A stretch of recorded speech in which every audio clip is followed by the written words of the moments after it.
Shalom adik-adik, apa kabar semuanya? Puji Tuhan, pada saat ini kita masih diberkati oleh Tuhan. Adik-adik, coba lihat nih, kakak pakai apa? Nah, buat adik-adik yang belum tahu, ini namanya caping. Caping itu biasa dipakai oleh petani. Nah, kalau petani mereka kerja di mana sih? Bisa di sawah atau di ladang. Nah, biasanya di sawah atau di ladang mereka menanam apa? Padi, jagung, atau gandum. Nah, gandum itu dia semacam padi, dia mirip-mirip sama padi, tapi kalau nantinya dia sudah dipanen, gandum itu dijadikan tepung atau roti, begitu biasanya. Ngomong-ngomong tentang gandum, tentang ladang, kakak jadi ingat satu cerita yang Tuhan Yesus sampaikan kepada murid-muridnya. Cerita apa ya? Perumpamaan lalang di antara gandum. Adik-adik mau dengarkan ceritanya bagaimana? Yuk kita siapkan hati kita, pikiran kita, telinga kita untuk kita mendengarkan firman Tuhan ini. Mari kita bersatu dalam doa. Tuhan Yesus, terima kasih untuk berkat-Mu yang sungguh luar biasa dalam kehidupan kami. Dan pada saat ini Tuhan, kami mau mendengarkan firman-Mu. Kiranya Tuhan, Engkau berbicara kepada kami dan berkati kami sehingga kami dapat mengerti firman-Mu. Dan firman-Mu ini Tuhan dapat kami lakukan dalam kehidupan kami sehari-hari. Terima kasih Tuhan Yesus, di dalam nama Tuhan Yesus kami sudah berdoa. Amin. Jadi gini ceritanya adik-adik. Tapi sebentar, kok kakak kayak dengar ada anak yang nangis ya? Iya gak sih? Iya, kayak ada yang nangis ya? Mana yang nangis ya? Oh, itu yang nangis adik-adik. Sebentar kakak panggil dia dulu, terus nanti kita tanya-tanya ya kenapa dia nangis. Sebentar. Nah adik-adik, ternyata dia nih yang nangis nih. Kita tanya-tanya yuk kenapa dia nangis. Halo Dek. Dek? Iya Kak. Kamu kenapa? Aku sedih Kak. Ngomong-ngomong namamu siapa Dek? Aku Roni Kak. Roni? Iya Kak. Roni kenapa sedih? Jadi gini Kak ceritanya. Gimana ceritanya? Ceritain aja deh coba. Kan hari Minggu kemarin teman-temanku ngajak aku main. Lalu kan aku ada ibadah sekolah minggu di rumah. Jadinya aku nggak bisa ikut main sama mereka. Mereka Allah ngejauhin aku Kak. Mereka malah gitu sama aku. Aku jadi sedih. Oh, jadi Roni ini sedih karena hari Minggu kemarin teman-temannya ngajak dia main. Ya Roni ya? Iya Kak. Tapi Roni nggak bisa karena ada ibadah sekolah minggu di rumah. Begitu Roni? Iya Kak. Udah Roni, jangan sedih. Kakak punya satu cerita dan pastinya cerita itu bisa menghibur Roni. Cerita apa Kak? Cerita firman Tuhan tentang lalang di antara gandum. Roni mau dengerin? Mau Kak. Oke, kalau Roni mau dengerin, Roni duduk di sana. Kita dengerin sama teman-teman di rumah. Oke deh Kak. Teman-teman di rumah, dengerin juga ya firman Tuhannya. Oke Roni. Nah teman-teman, Kakak Novi anterin Roni duduk di situ dulu ya. Yuk, ayo Kak. Jadi begini adik-adik ceritanya, kita lihat gambarnya ya. Jadi pada suatu hari ada seseorang yang menaburkan benih di ladangnya yang sangat luas. Benih yang dia taburkan adalah benih gandum. Dan benih gandum yang dia taburkan adalah benih gandum yang terbaik, yang akan menghasilkan gandum yang terbaik juga. Tapi pada malam hari yang gelap, seorang musuh datang ke ladang itu dan dia menaburkan benih juga di ladang itu. Tapi bukan benih gandum yang ia taburkan, melainkan benih lalang adik-adik. Lalang itu semacam rumput yang kalau dia tumbuh, dia bisa mengganggu pertumbuhan dari gandum. Nah, kemudian beberapa hari berlalu, gandum dan lalang mulai bertumbuh nih. Mereka bertumbuh dan pada awalnya gandum dan lalang tidak bisa dibedakan karena warna daunnya mirip. Terus bentuknya juga mirip. Tetapi semakin hari gandum semakin tumbuh dan berbuah. Sedangkan benih lalang tadi hanya tumbuh daunnya saja. Dan pada saat para hamba dari pemilik ladang itu datang ke ladang itu, mereka terkejut. Mereka kaget, kok ada lalang di sini? Dan kemudian mereka lari kepada tuannya untuk mengadu nih ke tuannya nih. Mereka bilang, Tuhan, ada lalang di ladang gandum. Kita perlu mencabutnya, Tuan. Tapi apa kata tuannya? Tuannya berkata demikian.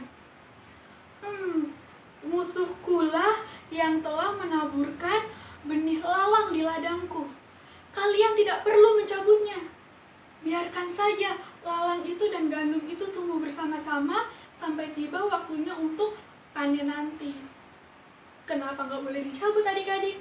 Karena kalau lalangnya dicabut, gandumnya juga akan ikut tercabut dan mati, nggak jadi panen deh. Nah, kemudian tibalah saatnya untuk panen. Wah, senang sekali ya kalau sudah panen.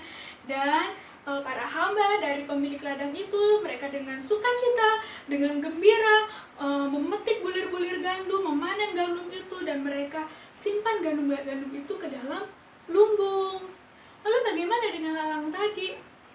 Mudah saja adik-adik. Lalang-lalang tadi itu karena gandumnya sudah dipanen, ya, lalang-lalang itu mereka kumpulkan dan mereka buang dan dibakar sampai habis. Adik-adik, saat ini kakak akan menjelaskan apa sih maksud perumpamaan dari lalang di antara gandum tadi. Jadi, di dunia ini ada manusia yang seperti gandum dan manusia yang seperti lalang. Manusia yang seperti gandum adalah dia yang telah menerima anugerah keselamatan dari Tuhan Yesus. Dia adalah orang-orang pilihan Allah. Dia adalah orang-orang yang percaya. Dia adalah orang-orang yang sungguh percaya Tuhan Yesus. Dia sungguh-sungguh menerima Tuhan Yesus sebagai Tuhan dan Juru Selamat di dalam hatinya. Nah, berbeda dengan lalang. Kalau lalang, dia tidak percaya Tuhan Yesus, dia tidak mau menerima Tuhan Yesus sebagai Tuhan dan Juru Selamat di dalam hatinya. Lalu, di lalang ini ada juga nih, dan bisa saja dia adalah orang Kristen. Tetapi walaupun dia beragama Kristen, dia tidak sungguh-sungguh percaya Tuhan Yesus. Dia tidak sungguh-sungguh hidup takut akan Tuhan. Dia tidak sungguh-sungguh menerima Tuhan Yesus sebagai Tuhan dan Juru Selamat di dalam hatinya. Nah, kalau gandum, dia nih orang percaya Tuhan Yesus, dia sudah menerima Tuhan Yesus di dalam hatinya, dan dia akan selalu rindu firman Tuhan. Dia selalu rindu untuk dekat dengan Tuhan. Dia selalu rindu untuk menyenangkan hati Tuhan. Dia rajin beribadah, rindu membaca firman Tuhan, rindu berdoa kepada Tuhan Yesus. Nah, kalau lalang, karena dia tidak sungguh-sungguh percaya, dia tidak sungguh-sungguh hidup takut akan Tuhan, maka dia juga tidak rindu firman Tuhan. Ya, dia tidak rindu firman Tuhan. Karena dia tidak rindu firman Tuhan, dia juga tidak berusaha untuk mentaati firman Tuhan. Dia tidak berusaha untuk hidup jauh dari dosa. Ya, dia tidak berusaha untuk hidup menyenangkan hati Tuhan.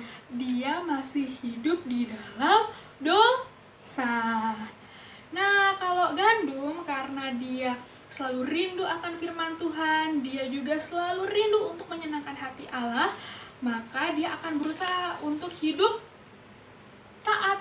dia berusaha untuk hidup taat akan firman Tuhan, dia berusaha untuk menjauhi dosa, ya, dia berusaha untuk selalu dan senantiasa menyenangkan hati Tuhan.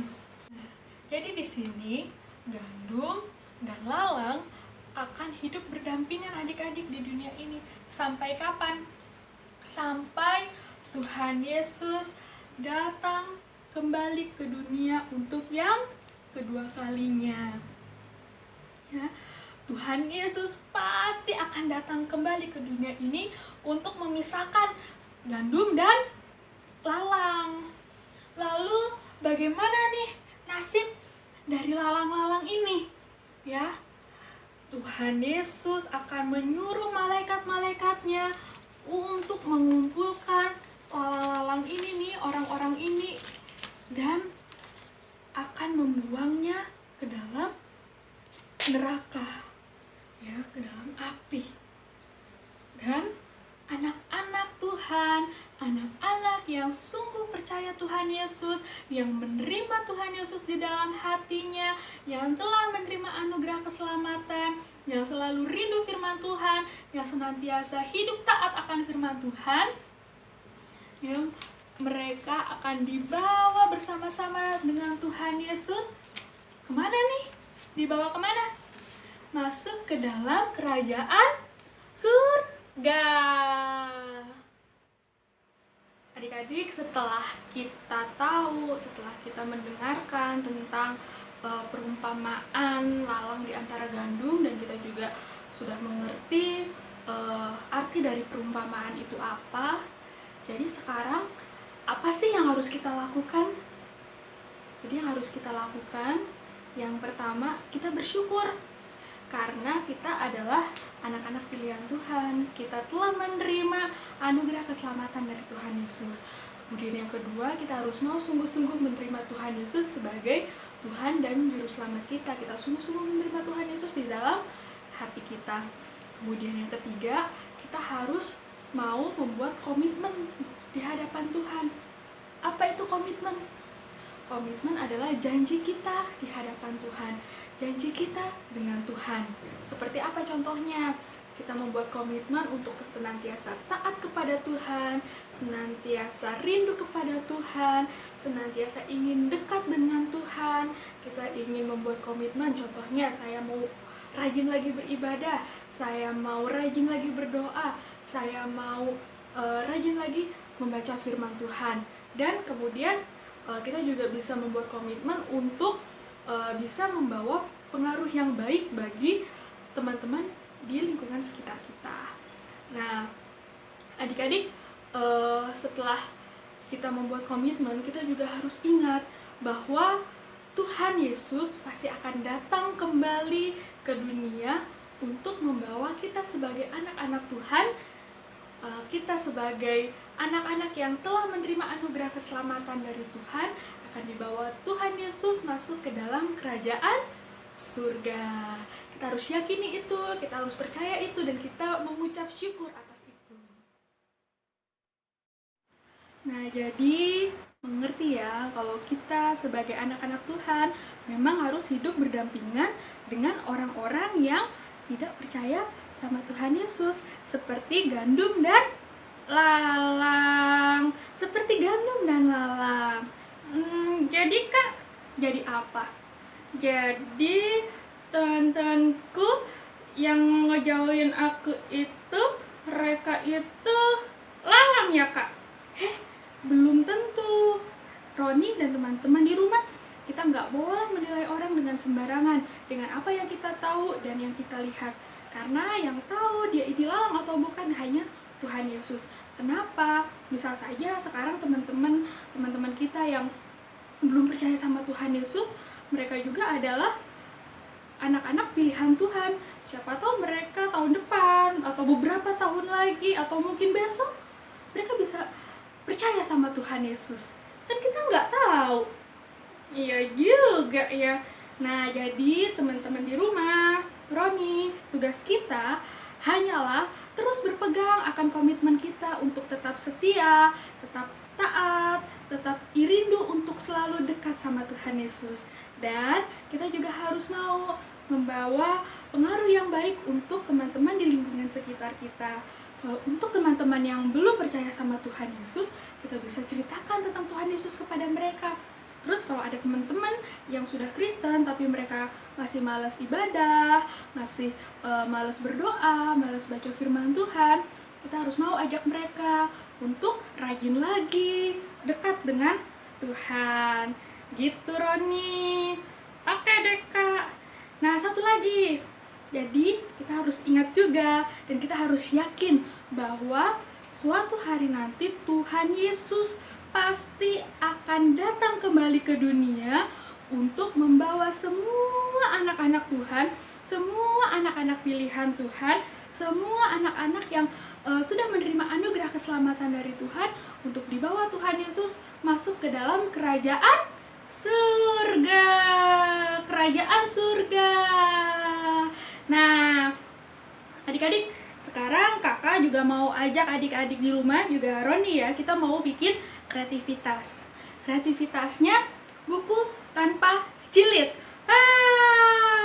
Jadi yang harus disiapkan yang pertama kertas HVS, kemudian gunting, lalu alat tulis, dan hiasan. Hiasan itu bisa krayon, bisa spidol, bisa pensil warna dan lain sebagainya.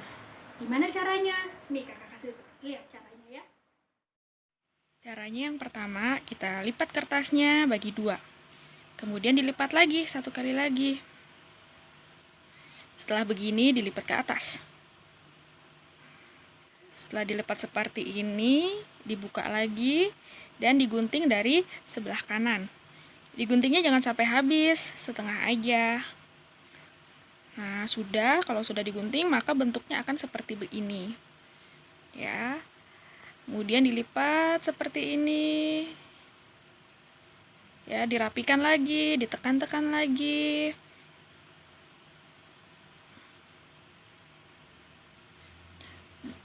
Nah, jadi begini ya. Kalau sudah begini dilipat ke bawah. Dilipat ke bawah, kemudian dirapikan lagi. Lalu ditutup deh. Ya, seperti ini. Nah, sudah jadi, ini buku tanpa jilidnya. Seperti ini ya, contohnya komitmenku. Nah, di dalam buku ini adik-adik tulis komitmen adik-adik di hadapan Tuhan. Harus sungguh-sungguh nulisnya. Ya, seperti ini contohnya. Aku mau rajin beribadah. Dan adik-adik bisa tulis yang lain. Di mana saja. Di sini banyak kok tempatnya ya. Kemudian di lembar terakhir, adik-adik tulis Tuhan Yesus pasti akan datang kembali. Dan di paling belakang tulis ayat hafalannya dari Matius 13 ayat 43. Setelah itu dihias deh sebagus mungkin. Adik-adik, kita sudah memuji nama Tuhan, kita sudah merenungkan firman Tuhan. Dan sebelum kita membuat kreativitas kita tutup sesi 5 ini di dalam doa. Mari kita berdoa.